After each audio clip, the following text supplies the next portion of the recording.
Admitting powerlessness over our problems is extremely difficult, and putting God at the forefront of our lives in the face of those problems is even more difficult still.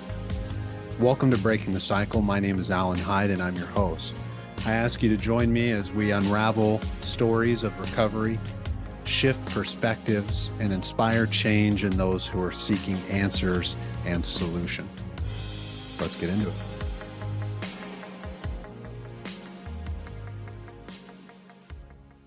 Hey guys, today's reading comes from A Little Time for Myself, a collection of Al-Anon personal experiences. The concept of live and let live is simple enough, yet sometimes I struggle with practicing this essential part of recovery. Learning to take care of myself is crucial to my healing and restoration. This is how I truly learn to live. I found this strange phenomenon in recovery. The more I take care of myself, the better others are able to take care of themselves. And quite frankly, I worry less about what they're doing or not doing when the focus is on myself, where it truly belongs. Today's reminder: by keeping the focus on myself today, I can truly live and let live. And what I like about this reader is it also comes with a question for today. And the question today is, how do my choices contribute to my own healing today?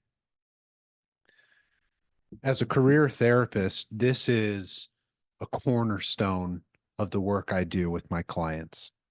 They come in with a problem, and depending where they're at with that problem or the level of distress that it's causing them, they've got a lot of questions about that problem. They've got a lot of concerns and worries around those problems. And when you really listen to a person as they unfold their distress, there's clear paths that present themselves. And usually that individual starts to see them for themselves. And the reason that happens in therapy is because when someone feels really heard and is really expressing themselves, they often see the solution present itself before their very eyes. And that also can take a lot of time. Right? It can happen really quickly for some, but for others, it can take time. There's no perfect formula to that process.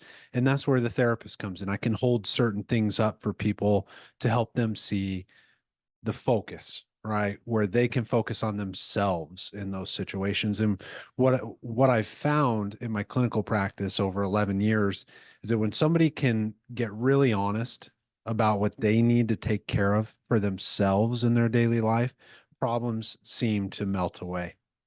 And I see this one all the time when someone steps into recovery in their life or decides to come to therapy consistently and start practicing the principles of well-being in their daily life between sessions. They often very quickly they find themselves discontinuing the complaints about other people, and they start noticing their own behaviors. And when a person starts to notice their own behaviors, that's when they start to claim personal power in their lives. That's when they can start to piece together solution. They start to focus on their life and let other people make their decisions. And oftentimes in my clinical practice, I'll speak with my clients from the perspective of give other people the dignity to live their own lives. Whether that other person is making mistakes, is being destructive in their life, or aren't making good decisions, it's of little to no consequence to you. And people might hear that and say, well, what do you mean it has little of no consequence to me? That's my mom or my dad or my brother, my sister, my husband, my kids, right? And in the grand scheme of things, conversations can take place about, how we can better take care of ourselves to take care of our kids, right? But when we're talking about other adults, now we're in the territory of boundaries. And boundaries are extremely important. I'll plant this seed, and we'll talk about this in many concepts, I'm sure, over the episodes, is boundaries are not a parameter that you can place on another person. They're not a line that you can draw in the sand that another person has to respect. A boundary is a parameter that you set for yourself. It's a line that you set for yourself that you will not cross. So if you see somebody in your life who's misbehaving or engaged in behaviors that you don't like, the only boundary that's going to be reasonable and sane in that situation is for you not to engage with that person when they're doing those things. And if you can do that and take care of yourself in that moment, let's give the classic, maybe extreme examples of, like, you have a loved one who's using substances and you don't agree with that life decision. It's going to be a lot more destructive to that person if you go to them and try to get them to stop. Because number one, maybe they don't want to stop. And number two, even if they did, they're not going to do it your way. They're going to get sober their way, and they're going to figure it out on their own. And we have to get out of their way. Right? People on the outside watching that, we got to get out of their way.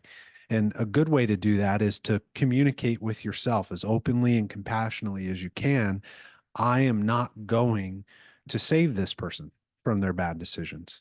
I'm not going to avert their consequences when they've chosen to behave this way.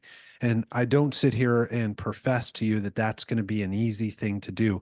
Quite the contrary. It's probably one of the hardest things you're going to do in your life, is set a boundary for yourself to not help somebody who's engaging in poor behaviors, because you love the person, you care about them. Right? But when you do that, when you step out of somebody else's way, they have to experience the gravity of their decisions. And that's when people change. People don't change when it's like, I need money from you to facilitate this problem. And then they get the money. It's like, why be baffled that they used that money not to seek support, but to seek the problem that was the problem in the first place? It's like, I need money to get back on my feet. No, they can get back on their feet without money. People do it every day. People do it all the time. There are plenty of resources out there for them, and that are completely free if they're having a really, really hard time. And if you need those resources, you can listen to podcasts like this. We live in the information age. You can go online. There's information everywhere that those people can find. And I'll tell you this, if they're in a desperate enough spot, they will find it. I promise you, I guarantee you that they're going to get so desperate that they have to find it. You don't have to find it for them. And so this daily reader is a really good reminder to stay in our lane, right? As each individual, focus on your struggles, take care of yourself, and you'll be surprised how the people around you respond to that. They'll see the model of you taking care of yourself. And even if just from the standpoint of, they'll feel left alone. So they got to figure it out on their own. That's a good outcome as well. It all works out for the good. And that's what we have to remind ourselves. Because in the meantime, it may not seem like me stepping away and setting boundaries for myself was anything good in that situation for the other person. But you don't know that. You don't know that, as much as you don't know that if you were to help, that would be anything good for the person, because they may manipulate and pervert your help. And so the best you can do is take care of yourself. And when you do that, you're going to feel better. And if you feel better, you're going to respond to people differently, even when they are misbehaving. And I watch that every day in my clinical practice. People get better, not just personally, but in their interpersonal relationships, when they prioritize their own personal needs and well-being. I'm not saying be self-centered, but be selfish. And there's a big difference. Self-centeredness is, I expect other people to anticipate and take care of my needs. That's self-centeredness. Selfishness is, I know what my needs are and I'm going to take care of them so that other people don't have to. And if you can master that process, then you'll have a little bit of what the book was talking about today. The ability to get better, feel better, and watch people around you get better.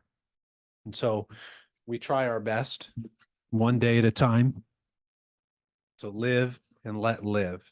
And I'm going to pull that question up one more time. You probably hear me bouncing around over here with the microphone, but I dropped the book. So I'm picking it back up and I'm going to read the question of the day. And I'm going to leave you with that question for today. And that is, how do my choices contribute to my own healing? One more time. How do my choices contribute to my own healing today? My hope for you is that you find your healing today and you follow through on it. Today's the Super Bowl, so maybe your healing is going and watching Taylor Swift, watch Usher at the halftime show, and root on some football. I don't know if that's healing for you today, but it's going to be healing for me today. And I'm about to sign off and go do that. So I hope you have a wonderful rest of your day, and I'll chat with you guys again soon. Take care. I'd like to thank you for listening to this episode of Breaking the Cycle. If you're looking for more information regarding the topics that I discuss in this podcast, jump over to alanhyde.com. The website will be in the description. If you're looking to get involved, make a donation, or to get your hands on some cool Breaking the Cycle merchandise, that will also be available at the website, and we encourage your support. Without your support, this podcast would not be possible. So I just want to thank you. And as always, bless your heart.